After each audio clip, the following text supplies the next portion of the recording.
E aí, galera, tudo bem? Aqui quem está falando é o JP e hoje eu vou estar batendo um papo aqui com vocês sobre variáveis de contexto dentro do Watson Assistant e de como que o uso dela associada aos nós de slot acarreta algumas consequências que a gente precisa tratar. Além disso, vou estar mostrando um pouquinho sobre como que a gente sabe a confiança que o Watson Assistant tem na intenção que ele inferiu, né? Bom, então aqui eu tenho uma skill de diálogo, né, uma dialogue skill, sobre uma pizzaria, onde eu posso fazer perguntas sobre, aliás, onde eu posso fazer pedidos sobre pizzas, posso pedir uma pizza e é um delivery. Ele vai me pedir algumas informações e ele vai entregar uma pizza para mim. Vamos lá então. Aqui no Try eu já consigo testar então o meu Watson Assistant, né, o meu assistente virtual. Vou pedir uma pizza aqui. Me vê uma pizza. Legal, beleza. Qual sabor você deseja? Aqui ele já me diz algumas, já me traz algumas informações valiosas, né? Se eu clicar aqui nesse balãozinho, ele vai me dizer qual nó que possui essa resposta, qual nó que originou essa resposta. No caso aqui, ele destacou esse cara aqui. Então, se a gente abrir ele, trata-se de um slot, onde identificando a intenção de realizar pedido, ele vai checar aqui no slot o sabor da pizza, beleza, qual o sabor da pizza, essa resposta aqui, e em seguida o CEP. Então vamos lá, mussarela, qual o CEP? 09310-030. Aí se eu clicar aqui de novo no balãozinho, novamente ele me manda para cá. E o que ele fez foi uma chamada para uma API, ou seja, um serviço externo, onde ele vai buscar algumas informações. No caso aqui, ele buscou qual a rua a que esse CEP pertence. Eu passei para ele alguns parâmetros, né, qual o valor do CEP. E assim que a chamada finalizar, ele vai me dizer aqui, saindo uma pizza para webhook.rua. Ou seja, mostrou aqui o nome da rua. Se não fosse possível, ele ia me dizer que não foi possível realizar o pedido, né? Felizmente foi. Legal. Então aqui funcionou a nossa pizzaria, né? O nosso pedido. Vamos fazer mais um pedido, né? Eu quero pedir mais uma coisa. Ou então uma pizza não deu. Vou fazer mais um pedido aqui então, né? Me vê uma pizza. Opa, mas que estranho. Me vê uma pizza. Ele já está me dizendo saindo uma pizza para, mas eu nem informei para ele qual é o endereço, qual é o sabor que eu quero. Ele já está me enviando uma pizza. Calma. Isso daqui acontece. Quando a gente for mexer com slots, a gente precisa ficar atento ao funcionamento dele, né? A gente costuma pensar que os slots funcionam da seguinte forma. Beleza, quero uma pizza. Aí eu vou checar se o sabor da pizza está presente no que o usuário colocou. Se não está presente, pergunta. Se estiver, salva aqui na variável. Pergunto pelo CEP. Se não estiver presente, pergunto. Se não estiver, aliás, se estiver, salva aqui na variável. A gente costuma pensar dessa forma com os slots, mas eles não funcionam bem assim. Na prática, eles funcionam da seguinte forma: essa variável aqui, variável sabor, ela existe? Se ela já existe, o slot entende que essa informação já está preenchida. E essa informação estando preenchida significa que o usuário já informou o sabor que ele quer em algum passo anterior. Por exemplo, sei lá, ele falou aqui com a pizzaria: Oi, oi, eu quero uma pizza de mussarela.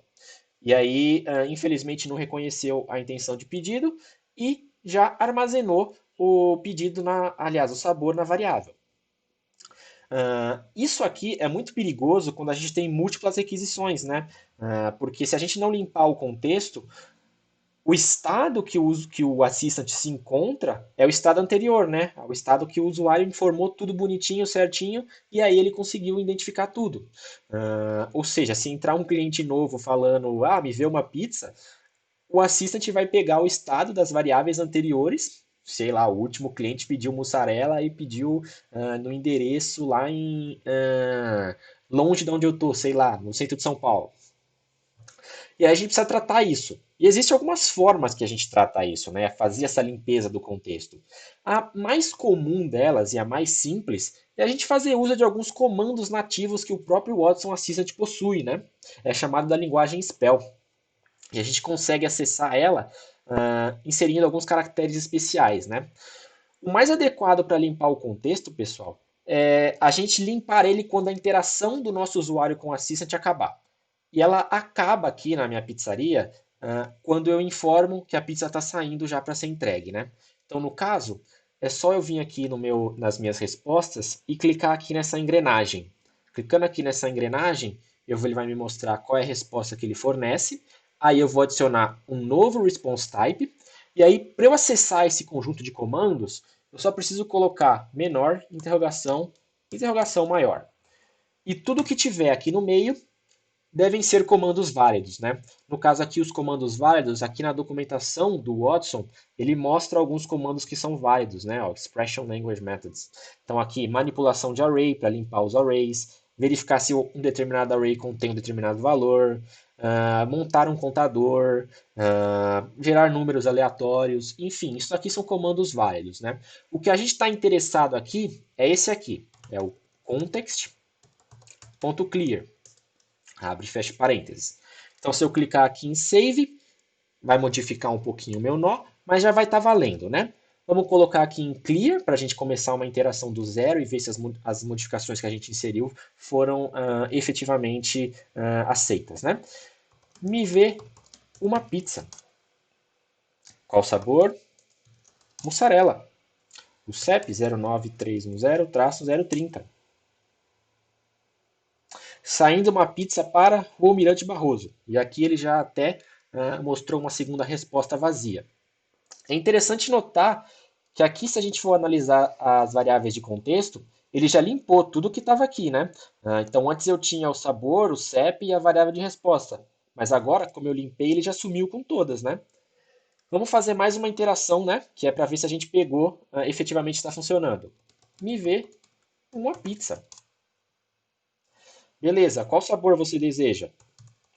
Mussarela. Se a gente ver aqui, ó, ele já pegou, mussarela. Qual o CEP?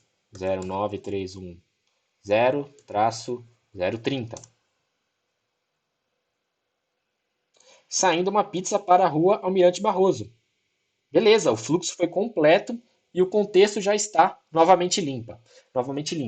Então, esse aqui é o processo que a gente tem que seguir quando a gente estiver utilizando slots com variáveis de contexto, tá? Sempre se atentem à limpeza do contexto, limpar o que está lá para justamente não impactar interações futuras, tá?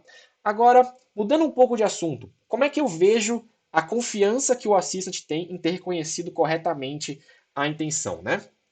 Se eu der um clear aqui e começar do zero, me vê uma pizza. Aqui no try it out, ou no teste, se a gente dá uma analisada em quais elementos estão presentes aqui, a gente vai dar uma olhada que existe um olho aqui, né? E esse olho, se a gente colocar o mouse em cima, ele vai mostrar para nós quais as intenções que o Watson identificou, né? Ranqueando a confiança que ele possui em cima delas, né? Então, me vê uma pizza, o Watson identificou com 0,74, ou seja, 74% de certeza, de que essa frase, essa entrada do usuário, está relacionada, né, tem a ver com a intenção realizar underline pedido. E de fato, realmente, o que eu quis dizer com essa frase era realizar um pedido, então está correto. Ele identificou com 37% de certeza que se agradeceu, e aí realmente não tem nada a ver. A certeza é para estar baixa mesmo. E com 0,29% de certeza a intenção ver cardápio. Então aqui eu já tenho uma noção de que o usuário, os inputs que o usuário está colocando, eu já consigo ver um pouco se está relacionado com a intenção correta, né? E aqui já é um indicativo de que, ok, me vê uma pizza, ele identificou com 0,74, para eu aumentar essa confiança, o que eu tenho que fazer é adicionar exemplos dentro da minha intenção, né? Então, se eu vir aqui em intents e ver aqui a intenção de realizar pedido, eu posso ver aqui os exemplos e eu posso adicionar, né? Me vê uma pizza. Eu posso inclusive adicionar em outros locais, né? Ou marcar como irrelevante. No caso aqui é realizar pedido mesmo, né? E aqui ele mesmo já submeteu para inserir como exemplo dentro do Watson Assistant, né, da intenção de realizar pedido. Mas basicamente, quando a gente quer aumentar a confiança das respostas, aliás, aumentar a confiança da identificação das intenções, esse é o caminho que a gente tem que seguir, tá?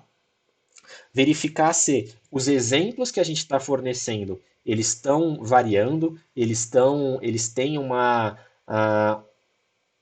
variabilidade de exemplos legal, eles estão cobrindo a maioria dos casos, e colocar uma quantidade razoável, né? Pelo menos uns 7, 10 exemplos aí, para que ele consiga identificar de uma maneira relativamente boa.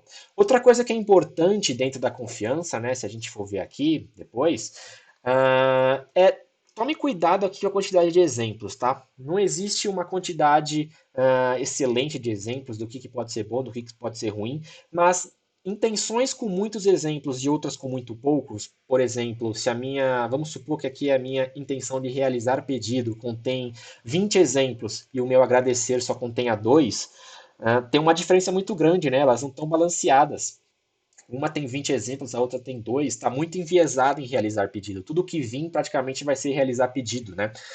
É bom tomar esse cuidado e deixar a quantidade de exemplos mais ou menos próxima entre os exemplos fornecidos, né? Vamos aqui ver se agora o meu me ver um pedido está mais confiante, né? Me ver uma pizza. 100% de certeza. É claro que isso daqui, né, é porque eu digitei um exemplo, né? Eu digitei exatamente um exemplo que eu tinha colocado e aí ele me retornou 100% de certeza. O ideal é que a gente forneça exemplos dos casos de uso que a gente vai encontrar e o usuário vai entrar das muitas diferentes formas, né? De que um Mac pode, sei lá, por exemplo, me ver uma pizza porque hoje estou com fome. Ele já retornou para mim uma confiança de 0,95. Só de eu ter adicionado porque hoje eu estou com fome.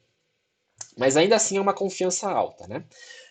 O legal aqui, e aí eu recomendo que vocês façam isso quando vocês forem trabalhar com a criação de bots, cara, pega o seu bot e dá para outra pessoa testar. Por que que eu falo isso? Porque quando a gente monta um bot, a gente costuma criar, fornecer exemplos e testá-lo com os exemplos que estão na nossa cabeça. Então, por exemplo, eu dei esses exemplos aqui de realizar pedido.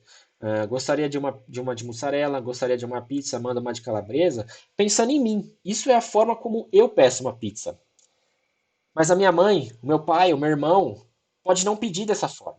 Então é sempre legal que a gente dê o nosso bot para outras pessoas testarem, de forma que a gente vê quais os exemplos que eles estão colocando e utilizar esses exemplos para compor aqui a nossa intenção. Bom, basicamente, isso é o que você precisa fazer para ter um assistant com confiança alta e tratar as variáveis de contexto, viu, pessoal? Basicamente, ficar atento aí em limpar as variáveis de contexto para a próxima interação e fornecer bons exemplos e ficar sempre atento aqui no olhinho, que ele te mostra quais as confianças que ele obteve, né? Bom, obrigado pela audiência, pessoal. Muito obrigado e tchau, tchau.